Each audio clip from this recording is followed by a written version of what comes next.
You are my brother, क्योंकि मेरे के साथ कुछ जुड़ा हुआ है। क्या लगा हुआ है? मेरे भाई।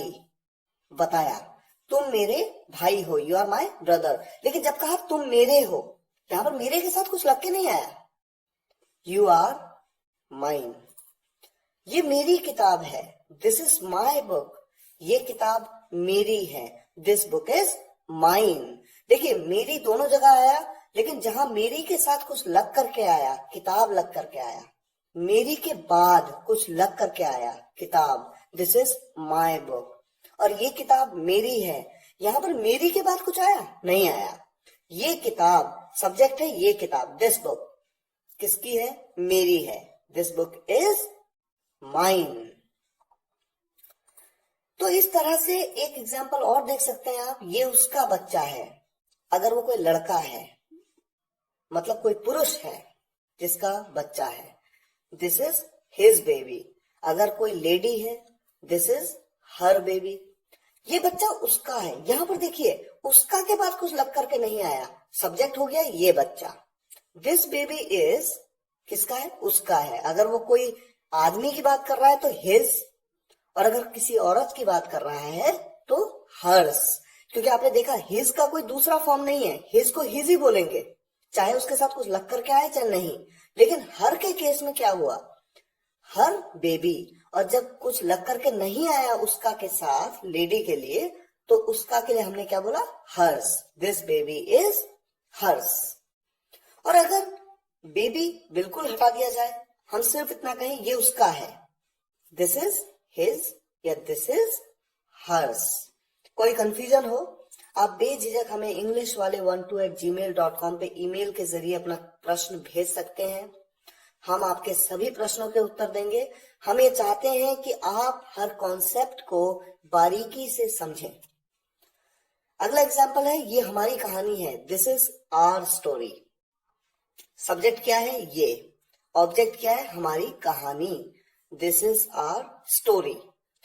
नेक्स्ट एग्जाम्पल है, ये कहानी हमारी है। यहां पर देखिए सब्जेक्ट है ये कहानी, दिस स्टोरी इज। हमारी के लिए अब मैं क्या यूज करूं? क्योंकि हमारी के साथ कुछ लग करके नहीं आया, तो मेरा दूसरा वाला फॉर्म जो पॉजेसिव प्रोनाउन का है वो क्या है? Ours. This story is ours, या फिर मैं कह सकता हूं दिस स्टोरी इज अवर्स। और अगर कहानी को बिल्कुल हटा दिया जाए, ये हमारी है, दिस इज आर्स या दिस इज अवर्स। इसी तरह से अगला प्रोनाउन है रिफ्लेक्सिव प्रोनाउन। रिफ्लेक्सिव प्रोनाउन क्या होता है? A reflexive pronoun refers back to the subject of a sentence. देखिए एग्जाम्पल है, he will do it himself. वो करेगा, कैसे करेगा? खुद करेगा। he will do it, वो ये करेगा, himself, वो खुद ये करेगा। I will do it myself, मैं ये खुद करूंगा। You will do it yourself, तुम ये खुद करोगे। यहां पर देखिए yourself और yourselves, मैंने ये दो अलग अलग यूज किए हैं। क्यों? अगर आप एक आदमी हो तब तो मैं कहूंगा योर सेल्फ। अगर आप एक से ज्यादा लोग हो तो मैं कहूंगा योर सेल्स, प्लूरल फॉर्म। एक आदमी के लिए योर सेल्फ, SELF, और एक से ज्यादा लोगों के लिए योर सेल्फ। मान लीजिए आप एक आदमी हो और मैं कहूं यू विल डू इट, आप ये करोगे खुद, तो आप तो एक ही हो ना, you will do it your self. इसी तरह से आप ये समझ जाइए कि रिफ्लेक्सिव प्रोनाउन कौन कौन से हैं। देखिए आई से बना माई सेल्फ, मैं खुद।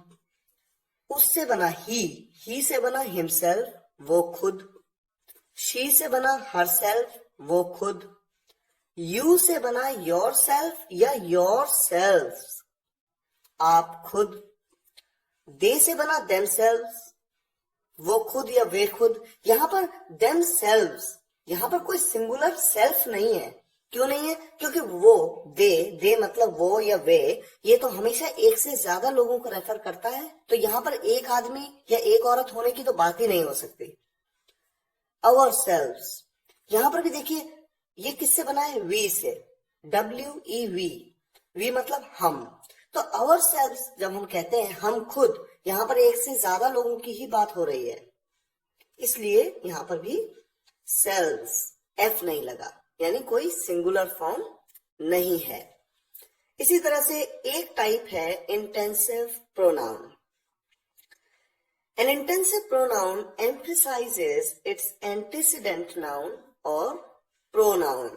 कुछ नहीं है, सिंपल बात है कि जब एक रिफ्लेक्सिव प्रोनाउन जैसे my self, your self, himself, her self, जब आप इसे नाउन या प्रोनाउन के जस्ट बाद यूज करते हो सब्जेक्ट में एम्फेसाइज करने के लिए, यानी जोर देते हुए, तो यहां पर ये रिफ्लेक्सिव प्रोनाउन नहीं बल्कि इंटेंसिव प्रोनाउन कहलाता है।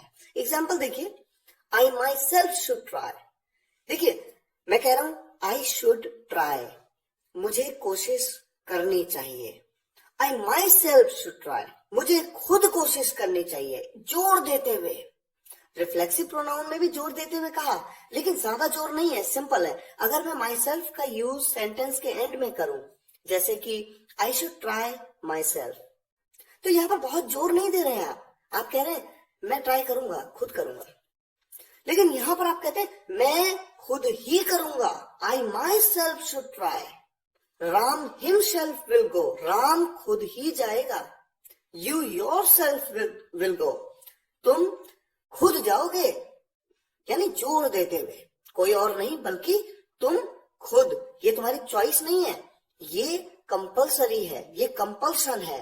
तो यहां पर एम्फेसाइज कर रहे हैं, कंपल्सरी कर रहे हैं। इसलिए यहां पर यूज होने वाला ये प्रोनाउन भले ही रिफ्लेक्सिव कैटेगरी का है, लेकिन जब ये नाउन या प्रोनाउन के जस्ट बाद लग करके आता है तो ये यहाँ पर इंटेंसिव प्रोनाउन कहलाता है। अगला एग्जाम्पल आपके सामने है इनडेफिनेट प्रोनाउन। इनडेफिनेट प्रोनाउन क्या है? An indefinite pronoun refers to an indefinite general person or thing। Generally आप जो यूज करते हैं, देखिए ऑल, आपने कहा ऑल, क्या कोई डेफिनेट नंबर है? नहीं। आपने कहा ऑल पीपल आर गुड, सभी लोग अच्छे हैं। जनरली आपने पूरे सभी लोगों के बारे में, पूरे ह्यूमन बीइंग के बारे में आपने एक बार में एक सेंटेंस बोल दिया। यहाँ पर आप 5, 6, 10, 15 लोगों के बारे में बात नहीं कर रहे हैं, किसी निश्चित नंबर की बात नहीं कर रहे हैं, इसलिए तो कहते हैं इनडेफिनेट। एग्जाम्पल है all, both, each, few, everyone, many, some, none and so on. देखिए एग्जाम्पल्स के तौर पे all are working, few are sitting, few मतलब कुछ बैठे हुए हैं। मैनी आर प्लेइंग, कई खेल रहे हैं, नंबर नहीं बताया कितने, मैनी कई, बहुत हैं, पता नंबर नहीं बता सकते आपको, या बता भी सकते हैं तो नहीं बता रहे इस सेंटेंस में एटलीस्ट। नन इज स्टडिंग, यहां पर हमने कहा कोई पढ़ नहीं रहा है, पूरे टोटल ग्रुप की बात कर दी हमने। बोथ आर विद मी, दोनों मेरे साथ हैं, यहां पर आप नंबर बता रहे हैं। आप देखिए बोथ कह रहे हैं, बोथ का मतलब क्या होता है? दो के बारे में बात कर रहे हैं, बोथ आर विद मी। लेकिन आप पर्टिकुलरली दो नहीं बोल रहे हैं, आप इनडेफिनेट छोड़ रहे हैं, पूरे जनरल बात कर रहे हैं, both are with me. Everyone is worried, हर कोई चिंतित है, वरिड है। ईच पेज इज इंटैक्ट, हर पेज इंटैक्ट है। इंटैक्ट मतलब बिल्कुल एज इट इज। अब देखिए इसी तरह से नेक्स्ट प्रोनाउन कैटेगरी है डेमोन्स्ट्रेटिव प्रोनाउन। क्या होते हैं? A demonstrative pronoun points out a noun, ये पॉइंट आउट करता है नाउन को। देखिए किस तरह से, एग्जाम्पल से समझिए। दिस इज माई पेन, ये मेरा पेन है। This, that is your book, वो तुम्हारी किताब है। वो पॉइंट आउट कर रहे हैं, ये वो। दीज आर हिज पेन्स, ये उसके पेन हैं।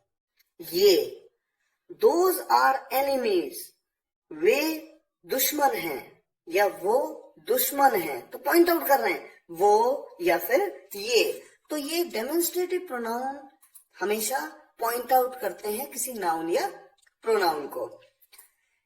Next example, next category in fact interrogative pronounce. Interrogative जैसा कि वर्ड से ही पता लग रहा है, प्रश्नवाचक। An interrogative pronoun is used to ask a question, the answer of which is definitely a noun or a pronoun. देखिए ये 5 आपके सामने इंटेरोगेटिव प्रोनाउन दिए गए हैं। What, which, who, whom, whose।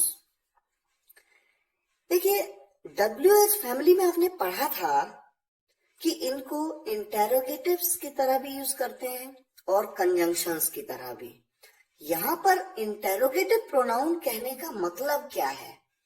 होता क्या है, जब प्रश्न में ये प्रोनाउन यूज होंगे तो आपका आंसर हमेशा एक नाउन या प्रोनाउन ही होगा।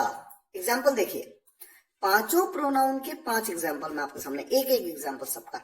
मैंने कहा व्हाट इज योर नेम, आपका नाम क्या है, तो आपका आंसर भी तो कोई नाम होगा ना। जैसे मान लीजिए आपका नाम है राकेश, तो आप कहोगे राकेश। तो जो आपने आंसर दिया वो क्या है?